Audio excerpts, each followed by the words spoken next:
របៀបឆែកមើល password ឬក៏លេខសម្ងាត់ account Facebook នៅពេលដែលយើងភ្លេចតាក់ទងទៅនឹងការផ្លាស់ប្ដូរ password ឬក៏លេខសម្ងាត់ account Facebook ហ្នឹងខ្ញុំក៏បានចេញវីដេអូមួយដែរដែលនៅវីដេអូអេពីសូតទី56គឺខ្ញុំបាននិយាយអំពីរបៀបផ្លាស់ប្ដូរ password ហើយនៅក្នុងកន្លែងដែលយើងផ្លាស់ប្ដូរហ្នឹងគឺគេតម្រូវឲ្យវាយនៅលេខសម្ងាត់ចាស់ហើយយើងបង្កើតនៅលេខសម្ងាត់ថ្មី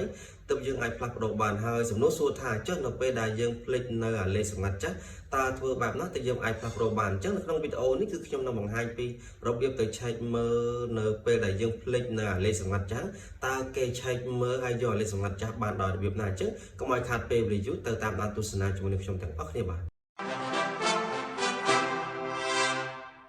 ឥឡូវយើងចូលមកកាន់ Google Chrome ទាំងអស់គ្នាបាទហើយចំពោះទូរស័ព្ទដៃ iPhone យើងកន្លែងទៅខាងក្រោមទៅលើ line ចុច3ហើយចំពោះទូរស័ព្ទដៃ Android នៅខាងលើដែលចុច3ដូចគ្នាអញ្ចឹងខ្ញុំបង្ហាញលើទូរស័ព្ទ iPhone ខ្ញុំយកមក line ចុច3ខាងក្រោមហើយបងប្អូនមើលនៅកន្លែងនេះគឺអស់ចុះឡើងទៅបងប្អូនទៅស្វែងរកពាក្យថា Password Manager អញ្ចឹងបងប្អូនគ្រាន់តែคลิกទៅលើពាក្យថា Password Manager គឺវានាំយើងមកដល់កន្លែងនេះគឺបងប្អូននឹងឃើញនៅកន្លែងពាក្យថា Save Password and Passkey ហើយនៅខាងក្រោមហ្នឹងគឺជា line facebook.com ដែលមានរូប Facebook បងប្អូនគាត់ចុចคลิกពីលើទៅ